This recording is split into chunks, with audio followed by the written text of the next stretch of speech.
Acompanhe diariamente às 22 horas, através deste canal, a Caminhada da Fé, com a oração dos revoltados. Olá, que Deus abençoe a todos. Eu estou aqui agora no altar do nosso templo maior, aqui na rua Dr. José Espírito Santo, 36, aqui em Lisboa.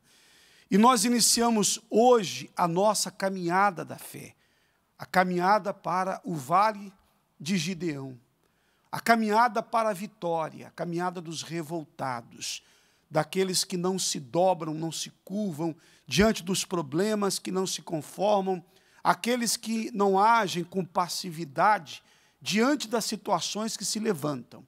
Nós vamos falar sobre isso dentro de instantes, e eu queria que você continuasse conosco, porque daqui a pouco faremos um clamor em favor de todos vocês.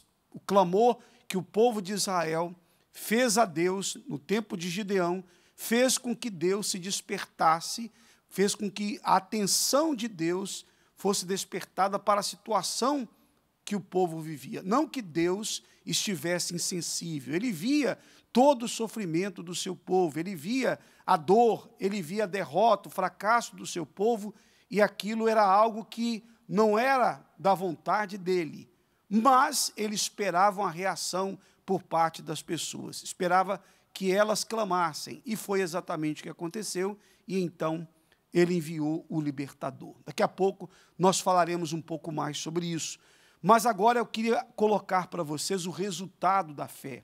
A fé acompanhada de uma revolta, do sentimento da revolta, o único sentimento da fé, que a fé aceita, a revolta.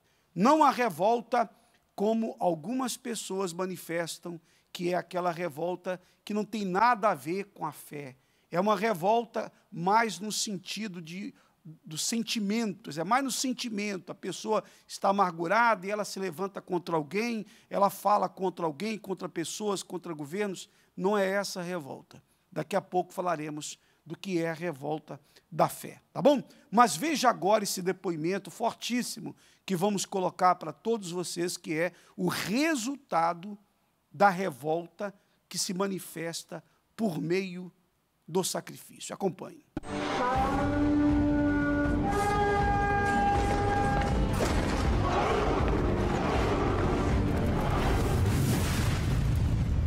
Eu, quando cheguei na Universal, vinha com problemas em todas as áreas. Na família, a minha mãe tinha uma depressão, estava à beira do suicídio, porque os pensamentos de suicídio eram constantes. Tivemos 4 familiares diretos que se suicidaram. O meu avô, a minha tia, um tio e um primo direito da minha mãe. Todos tinham depressão?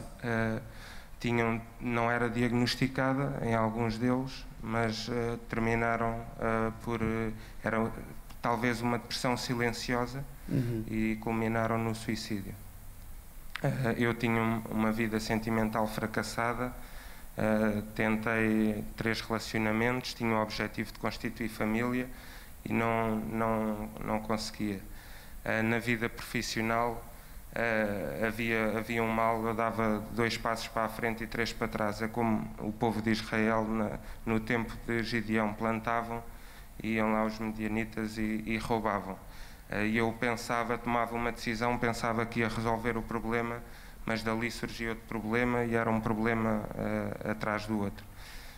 Sentia também um vazio, porque na vida espiritual não buscava a Deus. E foi assim que cheguei. Entretanto, regressei, quando comecei a fazer as reuniões de sexta-feira, era para a libertação da minha mãe, comecei a agir a fé, a fazer votos, a crer na palavra, e Deus foi abençoando. Mas Deus demorou o tempo a manifestar-se na minha vida que eu me demorei a entregar. Rodolfo, quando foi que houve essa entrega da sua vida no altar, essa decisão ali de se entregar para Deus por completo? Foi através de uma palavra, Bispo. O pastor falou assim, parte de se comparar às outras pessoas e compare-se a Deus. E perante Deus nós não somos nada. E eu percebi ali que não me via perdido, não me via pecador. E foi nesse momento que tomei essa consciência de que era insignificante perante Deus e que precisava de buscar o Espírito Santo e de ter um encontro com Deus para, a partir daí, poder reconstruir a minha vida, que era algo que veio uma consciência de não queria vir para a igreja como um religioso, queria vir e entregar-me 100% para fazer a diferença, para acrescentar. E assim foi. Eu busquei, recebi o Espírito Santo, que é o meu bem maior, independentemente de tudo o que vamos falar no testemunho, sem dúvida que é o meu bem maior, é o que faz a diferença, é o meu guia. E o Espírito Santo levou-me para o altar. Na primeira oportunidade, na Fogueira Santa que veio, Deus falou comigo e eu vim para o altar com tudo. Então, primeiro, houve a transformação em você. Sim. Houve a transformação e logo nessa primeira Fogueira Santa, Deus abençoou-me com a Diana. Foi a primeira área da vida que se transformou. Te deu uma família. Sim, exato. E depois de fé em fé, houve a reestruturação na empresa e Deus foi transformando todas as áreas.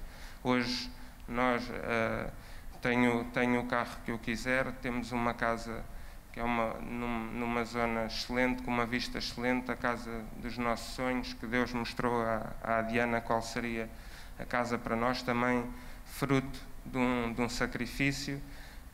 E podemos dizer que somos abençoados em todas as áreas da vida.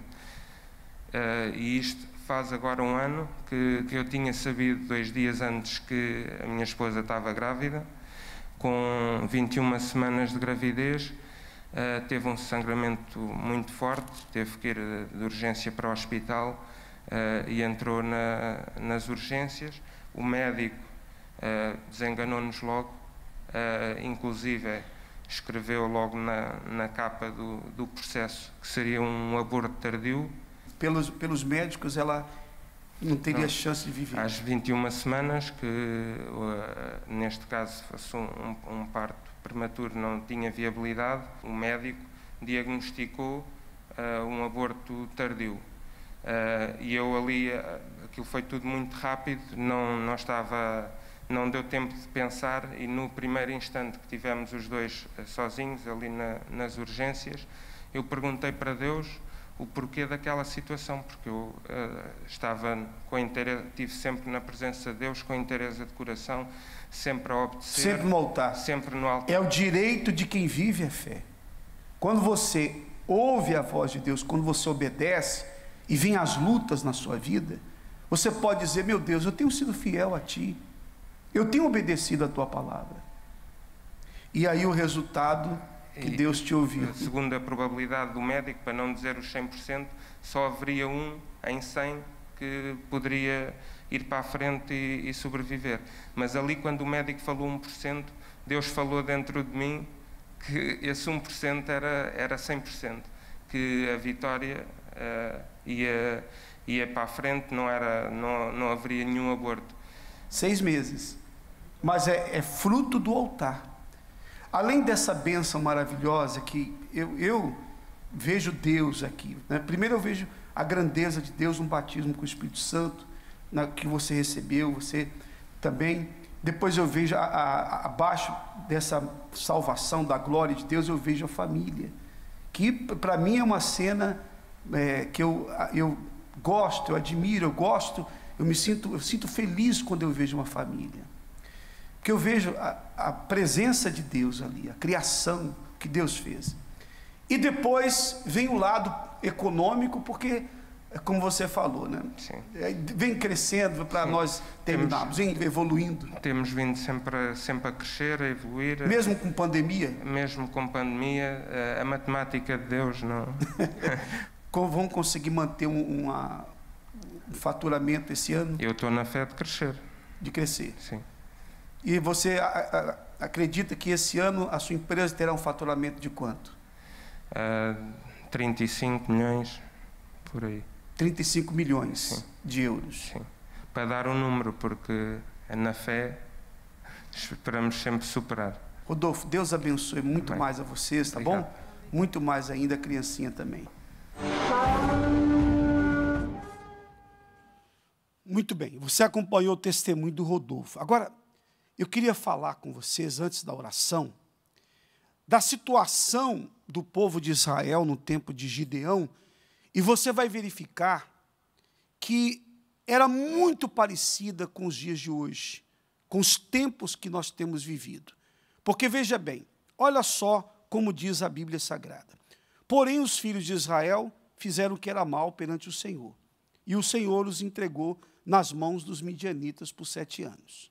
Aí diz, no versículo 2 do capítulo 6 de Juízes, e prevalecendo a mão dos midianitas sobre Israel, fizeram os filhos de Israel para si, olha só a atitude deles, fizeram para si, por causa dos midianitas, as covas que estão nos montes, as cavernas e as fortificações, porque sucedia que, semeando Israel, os midianitas e os amalequitas e também os do Oriente contra ele subiam.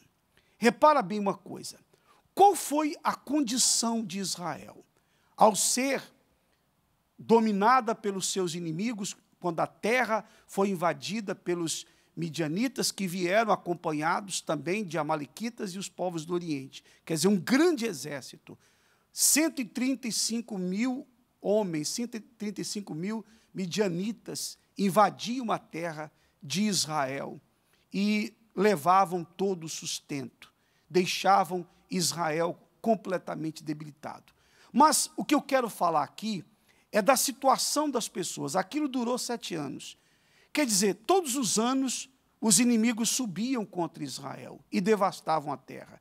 Então, ano após ano, eles já esperavam que aquilo fosse acontecer.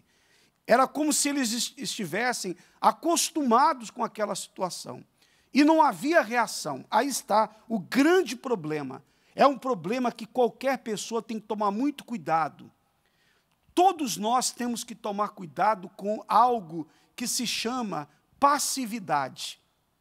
As pessoas têm normalmente o ser humano é assim.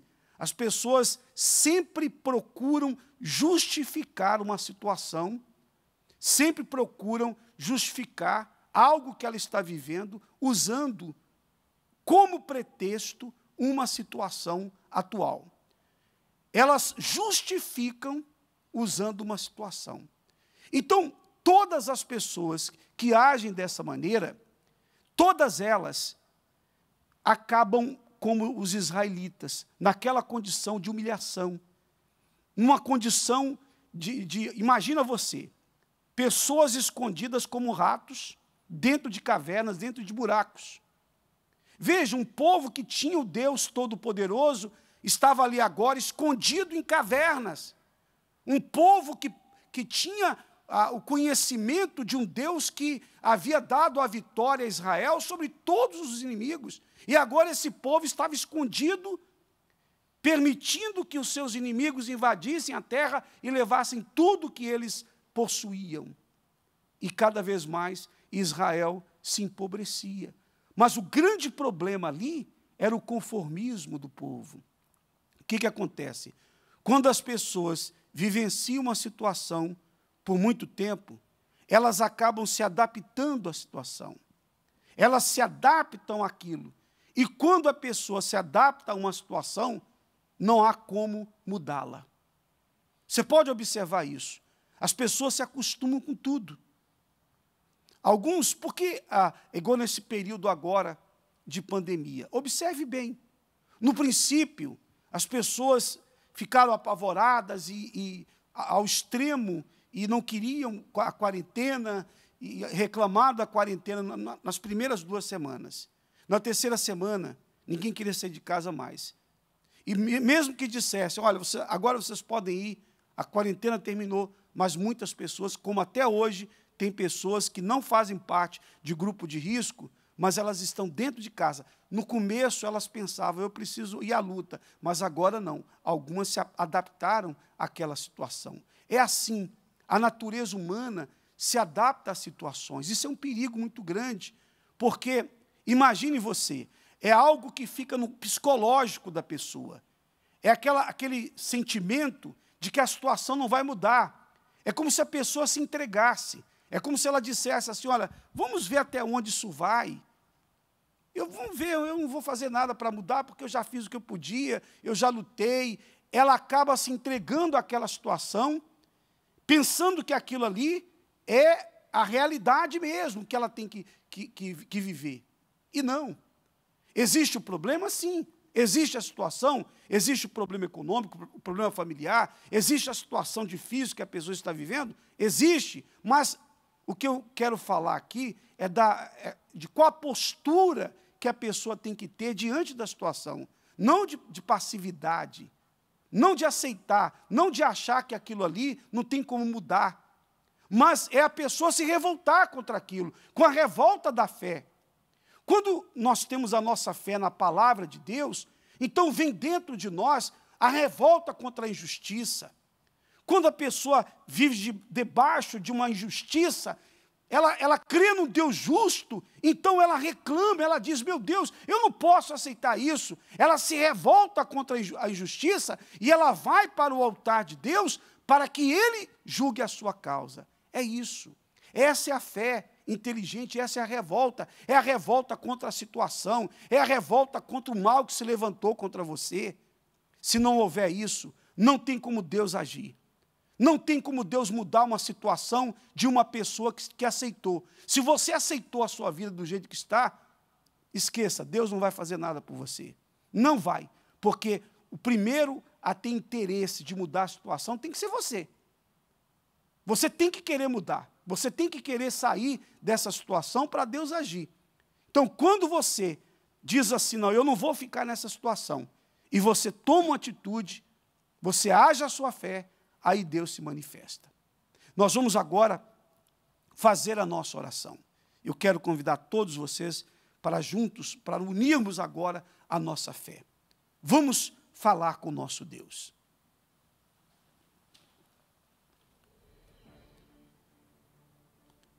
Em o nome do nosso Senhor Jesus, meu Pai, nós entramos diante do Teu trono. Nós entramos diante da Tua presença. A presença do Deus grande, do Deus todo-poderoso, o Criador dos céus e da terra. Meu Deus, tira do coração de cada pessoa a passividade. Tira o comodismo, tira a fraqueza, remova os pensamentos que essa pessoa tem tido, que a vida dela não vai passar do que é, que ela não vai sair dessa situação.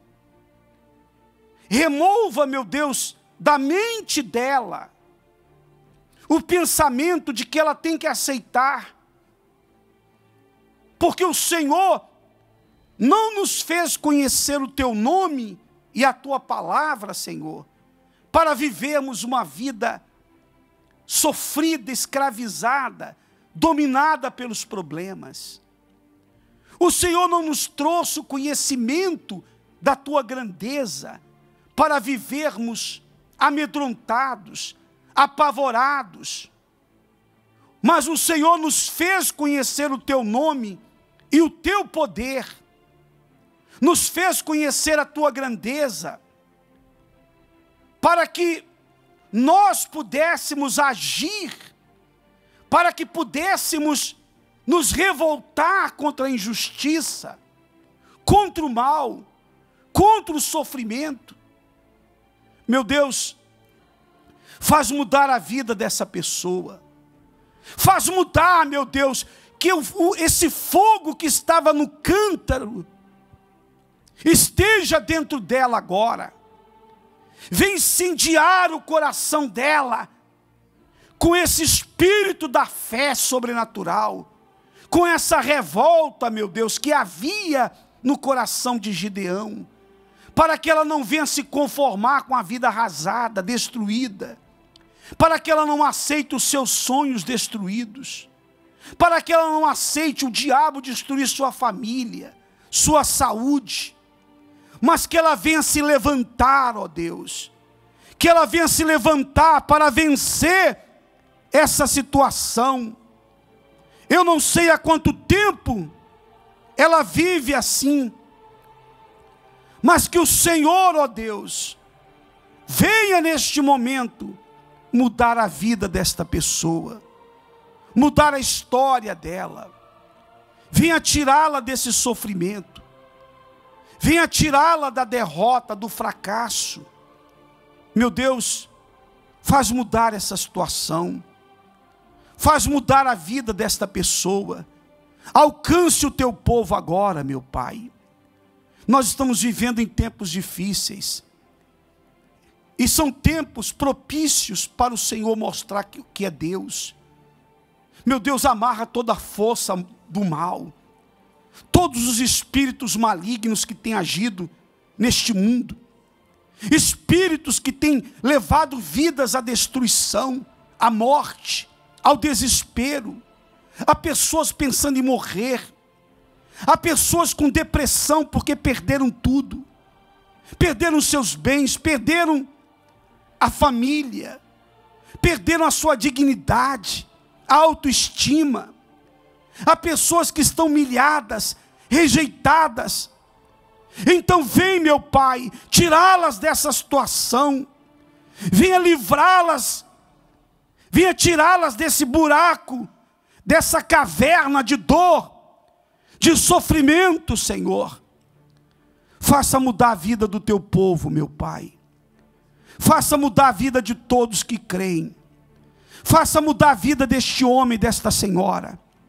Ó poderoso Deus de Israel, faça isso agora, para que o teu nome venha a ser exaltado e glorificado. Faça mudar a vida de todos, meu Pai. Faça mudar a vida desta senhora, deste homem. Ó Espírito Santo, venha com teu poder agora. Venha com teu poder, Senhor, e transforma a vida desta pessoa. Meu Deus, os que estão doentes sejam curados agora. Os que estão hospitalizados com a Covid-19 sejam curados. Remova esse mal, meu Pai, em o nome de Jesus, e guarda e proteja a todos nós, a todas as famílias. Livra desse mal, Senhor. Livra de tudo que não presta. Guarda o teu povo, meu Deus. Guarda os teus servos, guarda os que creem em teu nome. Ó meu Senhor, nós estamos nessa caminhada da fé para o vale de Gideão. Porque assim como o Senhor deu a vitória ao teu povo, livrou o teu povo dos seus inimigos, assim também que o Senhor venha livrar o teu povo nos dias de hoje, e venha fazer algo grande e notório, para que todos saibam que tu és o Deus Todo-Poderoso, que o Senhor não mudou, que o Senhor é o mesmo. Faça isso, meu Senhor, a fim de que o teu nome santo venha a ser exaltado e glorificado.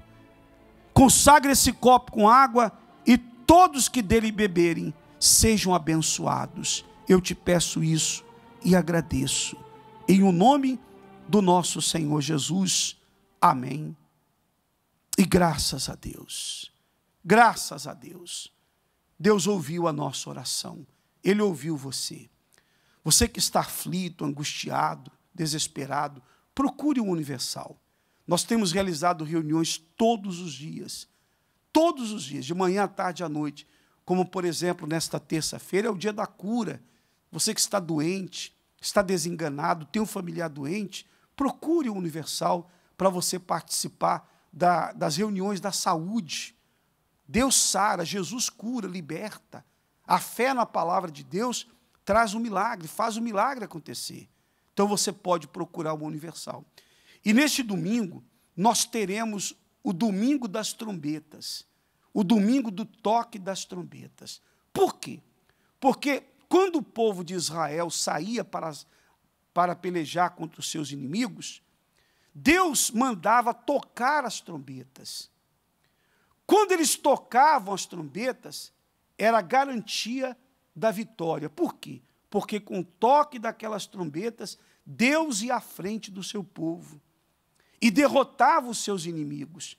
Então, o toque das trombetas era o toque da vitória. Você sabe que a trombeta na Bíblia, ela tem uma importância muito grande.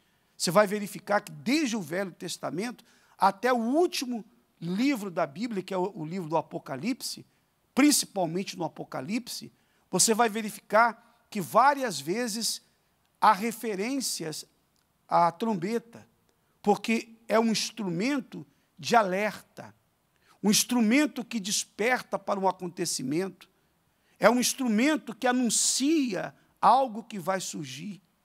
Então, no domingo, nós tocaremos as trombetas para que você vença os seus inimigos, como Israel também vencia os seus inimigos. Ora, e quais são os seus inimigos? Quais são os seus inimigos? A doença, a depressão, o desemprego, a falência, os vícios, essa tristeza que você carrega há tanto tempo, a destruição do seu casamento. São inimigos que você tem enfrentado e que Deus dará vitória a você. Nós tocaremos as trombetas no domingo para que você vença, então, esses inimigos que têm te afrontado. Você não pode desistir dos seus sonhos, você não pode desistir do que Deus tem para você, você não deve desistir da sua vida, não desista, porque Deus está pronto para mudar a sua história. Levante a sua cabeça, deixe o comodismo de lado. Creia, minha amiga, meu amigo, coisas grandes vão acontecer. Você sabe que existe uma flor chamada flor de lótus, que nasce exatamente no pântano, no lugar, no meio da lama. Você observa aquele lodo todo, aquele lodo, e aí você vê a flor de lótus. Quer dizer, o poder de Deus se manifesta quando existe aquele lamaçal de dor, de sofrimento, o lodo que tem arrastado as pessoas, a depressão, a amargura, mas o poder de Deus se manifesta. E você prevalece. Ou seja, nesse mundo de pandemia, em que esse lodo da pandemia tem se espalhado pelo mundo, o medo, o pavor, o pânico, Deus quer fazer de você como a flor de lótus. Ele quer fazer da sua vida uma vida maravilhosa. Creia nisso, creia. Essa é a vontade dele, tá bom? Então você tem que se despertar para o que Deus quer fazer na sua vida.